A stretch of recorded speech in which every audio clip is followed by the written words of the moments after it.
7 बेवकूफ औरतों का अजीब किस्सा। किसी गांव में 7 औरतें एक जगह रहती थीं। सारा दिन चरखा काटा करतीं। जब उनके पास बहुत सा सूत इकट्ठा हो गया तो सबने सलाह की कि इसको शहर ले जाकर बेच देंगी। मगर पर्दा नशी औरतें थीं, दिन के वक्त नहीं निकलती थीं। एक दिन रात को चादरें ओढ़कर सूत की गठड़ियां सरों पर रखकर घरों से निकली। शहर पहुंचते पहुंचते रात के 12 बज गए। गश्त के सिपाही पहरा दे रहे थे। उन्होंने जब देखा कि 3 औरतें सरों पर गठड़ियां रखी चली आ रही हैं, वो समझे चोर है। दूर से ललकारा, कौन हो तुम और कहां से आ रही हो? ये औरतें डर गईं। कोई जवाब नहीं दिया। सिपाही ने करीब आकर पूछा, बोलती क्यों नहीं? ये तुम्हारे सर पर किस चीज की गठड़ियां हैं? एक औरत ने डरते डरते जवाब दिया, भाई ये सूत है, हम शहर में बेचने जा रही हैं। सिपाही ने डांट कर कहा, हमें बेवकूफ बना रही हो? रात के 12 बजे कौन सा बाजार खुला है जो तुम सूत बेचने जा रही हो? जरूर कहीं से चोरी करके आ रही हो। चलो मेरे साथ थाने। ये 7 हाथ जोड़ने लगी, उसकी मिन्नतें करने लगी, लेकिन उसने एक न सुनी और उन्हें अपने साथ ले गया। थाने पहुंचकर सिपाही ने दरोगा जी से उनकी शिकायत की। वो उस वक्त सो रहे थे। नींद में उन्होंने कह दिया कि हवालात में बंद कर दो। इन सबको एक कोठड़ी में बंद कर दिया गया जिसमें सिर्फ एक खिड़की थी जो बरामदे में खुलती थी। खिड़की के सामने दरोगा जी का पलंग लगा था जहां वो सो रहा था। वो 7 कोठड़ी में बंद होकर पहले अपनी किस्मत पर रोती रहीं और फिर जब दिल हल्का हो गया तो बातें करने लगी। एक ने कहा, रात कैसे गुजरेगी? कोई किस्सा या कहानी शुरू करो। दूसरी ने कहा, आप बीती सुनोगी या जग बीती? तीसरी ने कहा, बहन आप बीती सुनाओ। पहली ने अपनी कहानी इस तरह सुनाई। शुरू की कि मैं एक चपड़ासी की बीवी थी। घर में ना कोई सास थी ना नंद। दोनों मियाँ बीवी सुकून से रह रहे थे। मियाँ के पास जितना रुपया था उसका उन्होंने मुझे सोना बनवा दिया था और कहा था कि अपना जेवर एहतियात से रखना। नौकरी का कोई भरोसा नहीं। हाकिम बहुत बदमिजाज है, हमेशा मुझसे नाखुश रहता है। अगर नौकरी चली गई तो जेवर बेचकर दुकान बनाऊंगा। मैंने उन्हें इत्मीनान दिलाया कि मैं सारा जेवर संदूक में रखती हूँ और संदूक को ताला लगाकर चाबी अपने पास रखती हूँ। मैं सारा दिन घर में बेजार हो जाती। मैंने शौहर से कहकर एक बकरी ले ली और उसका नाम बद्दू रखा। मैं बकरी से अपना दिल बहला लेती। मियाँ नाश्ता करके दफ्तर चले जाते और दोपहर का खाना खाने घर आते। एक दिन मियाँ को आने में देर हो गई और मैं इंतजार करते करते थक गई। मुझे बहुत भूख लगी थी। मैं हमेशा पहले शौहर को खाना खिलाती फिर खुद खाती, लेकिन उस दिन मेरे शौहर को आने में बहुत देर हो गई। मैंने एक तरकीब सोची कि बद्दू के जरिए खाना अपने शौहर को भिजवा देती हूँ। मैंने बद्दू से पूछा, क्या तुम खाना ले जाओगी? उसने गर्दन हिलाकर हाँ कहा। मैंने खुशी खुशी उसके बालों में चंबेली का तेल लगाकर कंघी की और अपना सारा जेवर पहना दिया। यकीन मानो बहन, वो बहुत प्यारी लग रही थी। फिर मैंने एक उजले दस्तरखान में खाना बांधा और उसकी गर्दन में लटका दिया। मैंने उस पर अपना भारी दुपट्टा ओढ़ दिया और उसे दरवाजे से बाहर निकाल दिया। फिर मैंने खाना खाया और बर्तन धोए। फिर अपने पलंग पर लेटी ही थी कि मियाँ घबराए हुए आए और आते ही कहा, बीवी जल्दी खाना दो। मैं हंसने लगी और कहा कि मेरे साथ मजाक न करें, क्या आपका खाना आप तक पहुंचा नहीं? शौहर ने पूछा, मेरा खाना कौन लेकर गया? मैंने कहा, अपना ही आदमी लेकर गया है। शौहर ने तेज आवाज में पूछा, अपना आदमी? कौन अपना आदमी? उसने कहा, तुम पद्दू को नहीं जानते? शौहर ने कहा, तुमने उस जानवर को खाना देकर भेज दिया। मैंने कहा, कौन सा जानवर? मैंने उसे इंसान बनाकर भेजा है। शौहर ने कहा, वो कैसे? उसने कहा, मैंने अपना सारा जेवर पहनाकर और अपना दुपट्टा उड़ा कर भेजा ताकि जब वो तुम्हारी कचहरी में पहुंचे तो तुम्हारी शान में इजाफा हो। शौहर ने जब ये किस्सा सुना तो सर पीट दिया और फौरन गली में भागा। उसने हर एक से बद्दू का पता पूछा। जो भी सुनता हंस देता। आखिर वो कचहरी तक पहुंच गया, लेकिन बद्दू का कुछ पता न चल सका। उसने घर आकर मुझे बाजू से पकड़कर घर से बाहर निकाल दिया कि ऐसी औरत की मेरे घर में कोई जगह नहीं है। भला तुम ही बताओ, ये कोई बात हुई? दूसरी औरत ने कहा, बहन मेरे मियाँ काफी पैसे वाले थे। वो तिजारत करते थे। 6 महीने घर पर रहते और 6 महीने बाहर। मेरी शादी को 1 महीना गुजरा कि मियाँ को परदेश जाना पड़ा। मेरी तन्हाई के डर से उसने मेरी माँ को बुलवा दिया। उसने सारे साल का सौदा सलफ घर से रखवा दिया और कुछ ऊपर पैसे भी दिए। इसके अलावा 20 रुपए ईद उल फितर के, 20 शबराती के, 20 मुहर्रम के और 20 बकरा ईद के दे गए। जब वो चले गए मैंने अम्मा से कहा, अम्मा मियाँ जिन जिन के पैसे दे गए हैं क्यों ना उन्हें आज ही दे दूं? अम्मा ने कहा, क्यों नहीं बेटा। मैं गली में खड़ी हो गई। थोड़ी देर बाद वहां से एक आदमी गुजरा। मैंने उनसे पूछा, क्या तुम शबराती हो? उसने कहा, आपको शबराती से क्या काम है? मैंने कहा, मेरे शौहर उसके लिए पैसे दे गए हैं, वही उसे देने हैं। उसने कहा, हाँ मैं ही शबराती हूँ, वो पैसे मुझे दे दो। मैंने उसे 20 रुपए दे दिए। मैं गली में खड़ी रही। कुछ देर बाद एक आदमी नजर आया। उसने उससे पूछा, क्या तुम ईदू हो? उसने कहा, हाँ। मैंने उसे भी 20 रुपए दे दिए। इसी तरह एक और आदमी आया। मैंने उससे पूछा, तुम रमजान हो? उसने कहा, हाँ। तो मैंने उसे भी 20 रुपए दे दिए। इसी तरह बकरा ईदू के पैसे भी दे दिए। हम माँ बेटी खुश थीं कि आज सबका कर्ज उतर गया। मेरे घर में बहुत सारा सामान मौजूद था, इसलिए मैंने मोहल्ले के लोगों से कहा अगर किसी को कोई सौदा चाहिए हो तो ले लिया करें, जिसको जो चाहिए होता ले जाता। मोहल्ले की औरतें मेरे जेवर और कपड़े भी उधार ले जाती और फिर वापस कर जाती। इस तरह कुछ ही दिन में सारा सामान खत्म हो गया और बात फाकों तक आ गई।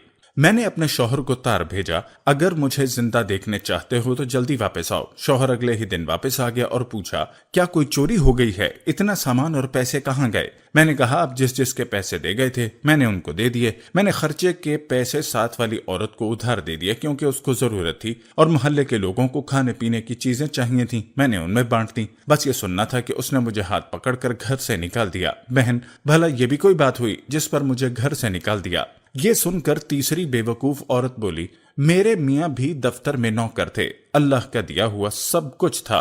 आराम से जिंदगी गुजर रही थी। मेरी शादी को 3 माह हुए।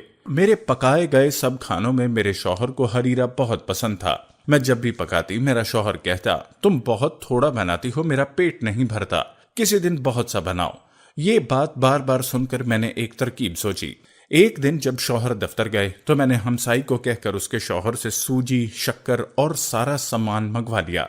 घर में एक कुआं था, मैंने सूजी, शक्कर और सारा सामान उसमें डाल दिया और बांस लेकर हलाने लगी। थोड़ी देर में चखा तो फीका था। मेरे पास पैसे नहीं थे। मैंने अपने हाथों के कड़े बेचकर और सामान मंगवा लिया। मैंने सारा सामान कुएं में डाल दिया लेकिन वो फिर भी फीका था। मैंने तंग आकर अपना सारा जेवर हमसाई को दिया और कहा इसे बेचकर और सामान ला दो। उसने ऐसा ही किया। मैंने फिर से सारा सामान कुएं में डाल दिया। अब की बार हरीरा गाढ़ा हो गया लेकिन अब भी फीका था। मैंने हमसाई से पूछा अब क्या करूं? उसने कहा घर रहन पर रखवा के और सामान मंगवा लो। मैंने कहा ठीक है, ये काम भी तुम कर दो। उसके शौहर ने जल्दी से घर रहन पर रखवा के सामान ला दिया। अब की बार सामान डाला और हिलाया, फिर चखा तो अब हरीरा मीठा था। मैंने शुक्र अदा किया। थोड़ी देर बाद शौहर आ गया। उसने आते ही खाना मांगा। मैंने कहा आज मैं खाना नहीं बना सकी, मुझे वक्त नहीं मिला। शौहर ने कहा ऐसा क्यों? मैंने कहा आज मैंने आपके लिए इतना हरीरा बनाया है कि आप खुश हो जाएंगे। उसने कहा अच्छा जल्दी से ला दो। मैंने कुएं में डोल डाला और डोल भरकर हरीरा बाहर निकाला। मैंने जबरदस्ती एक चम्मच शौहर के मुंह में दिया तो उसने कहा ये क्या कीचड़ मेरे मुंह में डाल दिया है। मुझे ये सुनकर बहुत गुस्सा आया और मैंने कहा मैंने इतनी मेहनत की है और आप इसको कीचड़ कह रहे हैं। मैंने आपके लिए कुआं भर के हरीरा बनाया है, अब सारी जिंदगी खाएं तब भी खत्म ना होगा। मैंने शौहर को बताया कि मैंने जेवर बेचकर इतना सामान खरीदा। शौहर हैरान होकर पूछने लगा क्या जेवर बेच दिया? मैंने कहा हाँ, इससे भी काम नहीं चला तो मैंने घर को रहन रखकर सामान ले लिया। ये सुनकर शौहर गुस्से में आ गया और मुझे पकड़कर घर से बाहर निकाल दिया कि ऐसी औरत की मेरे घर में कोई जगह नहीं, भला तुम ही बताओ इसमें मेरा क्या कसूर? ये सुनकर चौथी औरत बोली बहन, मेरे शौहर सौदागर थे, गोदाम सामान से भरे रहते थे। गाहक सामान लेने आते और कभी शौहर भी बाहर जाते। जेवर कपड़े की कमी नहीं थी लेकिन मेरी आदत थी कि 15-15 दिन कंघी ना करती थी, ना ही कपड़े बदलती थी। शौहर जब भी घर आते यही कहते न तुम खुद साफ करती हो ना ही घर को साफ रखती हो, तुमसे साफ घर की लौंडियां रहती हैं, घर को साफ करवा दिया करो और खुद भी साफ रहा करो। ये सुनकर मैं तंग आ गई थी। एक दफा शौहर किसी काम से 2 दिन के लिए बाहर गए तो मैंने गोदाम खोलकर चूने की बोरियां बाहर निकलवाईं और पानी में घोलकर पूरे घर में सफेदी कर दी। लौंडियों ने मना किया तो मैंने उनको डांट दिया। फिर जाफरान निकलवा कर घर की दीवारों पर उसके पौधे बनवाए। फिर मैंने एक बाल्टी में बहुत सा इत्र मिलाया और नहाई, अपना सारा जेवर पहना और तैयार होकर बैठ गई। शाम से पहले शौहर घर में दाखिल हुए तो सबसे पहले यही पूछा क्या कोई इत्र की बोतलें टूट गईं? आज तो बहुत खुशबू आ रही है। शौहर इतनी जल्दी में था कि उसने घर की किसी चीज पर गौर ही नहीं किया और सीधा कमरे में आए। मैं तैयार होकर बैठी थी। शौहर मुझे देखकर पहले हंसने लगे, फिर कहने लगे गोदाम की चाबी दो। मैंने कहा अरे घर तो देखें। शौहर ने घर की दीवारों को देखा तो कहा वाह, 2 दिन में तुमने सारे घर में सफेदी करवा दी। ठीक है, जल्दी से चाबी दो, बाहर गाहक खड़े हैं। मैंने कहा गोदाम में क्या रखा है? शौहर ने कहा सामान। मैंने कहा वहां कुछ नहीं है। शौहर ने परेशानी से पूछा क्या हुआ, चोरी हो गई है क्या? मैंने कहा नहीं, चोरी क्यों होगी, मैंने सारा सामान चूने में मिलाकर घर की सफेदी करवाई है और जाफरान और गुलाब भी उसमें मिलवा दिया और खुद भी इत्र से नहाई हूँ। आप ही तो हमेशा शिकायत करते थे। ये सुनकर पहले शौहर ने अपना सर पीट लिया और फिर मुझे घर से निकाल दिया।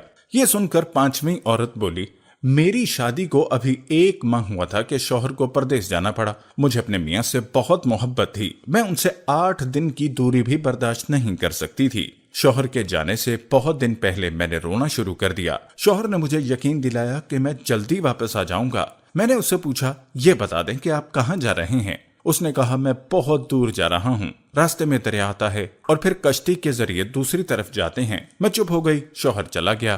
رات کسی طرح گزر گئی، لیکن جب دن ہوا تو میرے دل نہ لگا۔ میں نے لونڈی سے کہا، مجھے میرے شوہر کے پاس لے جاؤ، تو اس نے کہا، میں کیسے لے جاؤں؟ راستے میں دریا آتا ہے اور پھر کشتی کے ذریعے جاتے ہیں۔ میں نے اس سے کہا، کیوں نہ گھر میں دریا بنا لیں؟ وہ خوش ہو گئی۔ ہم نے مزدوروں کو بلوا کر گھر کی کھڑکیاں اور روشن دان بند کروا دیے، پھر زیور بیچ کر گھر میں پانی ڈلوانا شروع کیا۔ سارے پیسے اور زیور بک گیا، لیکن پانی اوپر نہ آیا۔ میں نے محلے کے لوگوں سے کہا کہ کوئی میرا گھر خرید لے اور مجھے اس میں پانی ڈلوا دے۔ کوئی شخص نہ مانا۔ آخر ایک ایسا آدمی ملا جس نے یقین دلایا کہ وہ مجھے پانی ڈلوا دے گا۔ اس نے پانی ڈلوانا شروع کر دیا اور کچھ ہی دیر میں پانی بہت اونچا ہو گیا۔ لونڈی نے پہلے ہی 2 گھڑے الگ کر لیے تھے۔ ہم ان گڑوں پر بیٹھ کر پانی میں اتر گئیں اور سفر شروع کیا۔ کبھی میں آگے نکل جاتی تو کبھی لونڈی۔ اس طرح ہم نے کئی گھنٹوں سفر جاری رکھا۔ جب شام ہونے لگی تو میں نے لونڈی سے کہا، اگر بیچ راستے میں رات ہو گئی تو ہم کیا کریں گے؟ لونڈی نے کہا، ہم اپنے گھر کی چھت پر بیٹھ جائیں گے اور میں ہمسائی سے کھانا لے آؤں گی۔ صبح پھر ہم سفر شروع کریں گے۔ میں نے کہا، پاگل، اب یہاں کہاں سے گھر آ گیا؟ لونڈی کہنے لگی، ارے آپ رات کی فکر نہ کریں، دیکھیں ہم تو میاں صاحب تک پہنچ بھی گئے۔ یہ سن کر میں نے سامنے دیکھا تو میاں صاحب چھت پر کھڑے تھے۔ میں نے ان سے کہا، آپ ہمیں چھوڑ کر چلے گئے تھے تو ہم خود آ گئے، چلیں اب ہمیں جلدی سے نکالیں۔ شوہر نے کہا، پاگل عورتوں، یہ تم لوگوں نے گھر کا کیا حال بنا رکھا ہے؟ سارا محلہ ہنس رہا ہے۔ میں تو کچھ ضروری کاغذ بھول گیا تھا، وہی لینے آیا۔ اس نے بڑے غصے سے ہمیں باہر نکالا۔ لونڈی کو تو بہت مارا اور مجھے گھر سے نکال دیا۔ اب بتاؤ، یہ بھی کوئی وجہ تھے گھر سے نکالنے کی؟ اب چھٹی عورت اپنا قصہ سنانے لگی۔ میری شادی کو 1 ماہ گزرا کہ رمضان شریف شروع ہو گیا۔ ساس اور نندیں اپنے گھر چلی گئیں۔ میں بہت خوش تھی۔ میرا شوہر اپنے آفس تھا، گھر میں کسی چیز کی کمی نہ تھی۔ رمضان ابھی چل رہا تھا کہ ایک دن شوہر کہنے لگا، بیگم، میں نے بہت سے لوگوں کے ہاں افطاری کی ہے، اب میں چاہتا ہوں کہ آخری روزے والے دن سب کو دعوت دوں۔ میں نے کہا، کیوں نہیں؟ شوہر نے کہا، ٹھیک ہے، پھر آخری روزے والے دن باورچی سب کھانا بنا دیں گے، تم بس نکلوا کر بھیج دینا۔ میں نے کہا، آپ بالکل فکر نہ کریں، سب ہو جائے گا۔ آخری روزے والے دن میں نے صبح سے تیاری شروع کر دی۔ مختلف قسم کے کھانے بنوائے، بہت سی قسموں کے شربت تیار کیے، مزیدار کھیر تیار ہوئی۔ جب مہمان آنے لگے تو میں چھت پر بیٹھ کر گننے لگی۔ جب تعداد 40 سے زیادہ ہوئی تو مجھے بہت غصہ آیا کہ آخر ایک بار بلانے پر یہ سب کیوں آ گئے ہیں۔ روزہ جب افطار ہوا، سب نے مختلف شربت جی بھر کر پیے، پھر کھیر کھائی گئی۔ ایسے لگتا تھا جیسے انہوں نے پہلی بار کھانا دیکھا۔ آخر نماز کا وقت ہوا تو سب نماز پڑھنے لگے۔ میں نے سوچا، ہر طرح کے شربت پینے اور افطاری کرنے کے بعد اگر مہمانوں کی طبیعت خراب ہو گئی تو میرے شوہر کی بہت بدنامی ہوگی۔ یہ سوچ کر میں نے سارے کھانے چھت سے نیچے گرا دیے اور کچھ بھی نہ چھوڑا۔ نماز کے بعد میرا شوہر میرے پاس آیا اور کہا، جلدی سے کھانا بھجوا دو۔ میں نے اسے ساری بات بتائی کہ اس ڈر سے کہیں لوگوں کی طبیعت خراب نہ ہو جائے ورنہ آپ کی بدنامی ہو۔ میں نے سارا کھانا پھینک دیا۔ یہ سننا تھا کہ میرا شوہر سر پکڑ کر بیٹھ گیا اور کہا، بے وقوف عورت، تم نے میری ناک کٹوا دی، اب میرے گھر میں تمہاری کوئی جگہ نہیں، نکل جاؤ یہاں سے۔ 7ویں عورت نے کہا، بہنوں، میں اپنے 3 بھائیوں میں سب سے بڑی تھی، لیکن میرے لیے کوئی رشتہ نہیں آ رہا تھا۔ میری چھوٹی بہنوں کی شادی ہو گئی تھی، میری اماں بہت پریشان رہتی۔ ایک دن کسی کا رشتہ میرے لیے آیا تو اماں نے تنخواہ کم ہونے کے باوجود ہاں کر دی۔ اماں نے بہت سا سامان مجھے دیا۔ پہلے تو سب ٹھیک تھا، لیکن مہینے بعد جب شوہر نے 50 روپے دے کر کہا اس سے گھر چلانا ہے تو میں بہت پریشان ہوئی۔ میں نے اماں کے گھر کبھی اتنے کم پیسوں پر گزارا نہیں کیا تھا۔ میں نے ایک ہمسائی کو دوست بنایا اور ہر ماہ ایک زیور بیچ کر گزارا کرتی۔ اس طرح 1 سال گزارا اور سارا زیور بک گیا۔ انہی دنوں اماں کی طبیعت خراب ہو گئی اور میں شوہر کو لے کر اماں کے پاس گئی۔ ہم نے بہت کوشش کی لیکن اماں کی طبیعت ٹھیک نہ ہوئی اور اماں چل بسی۔ میں نے شوہر سے کہا، بڑی ہونے کے ناطے اماں کی ساری تدفین اور رسومات میں کروں گی۔ شوہر نے کہا، لیکن میرے پاس پیسے نہیں۔ میں نے کہا، قرض لے لیں۔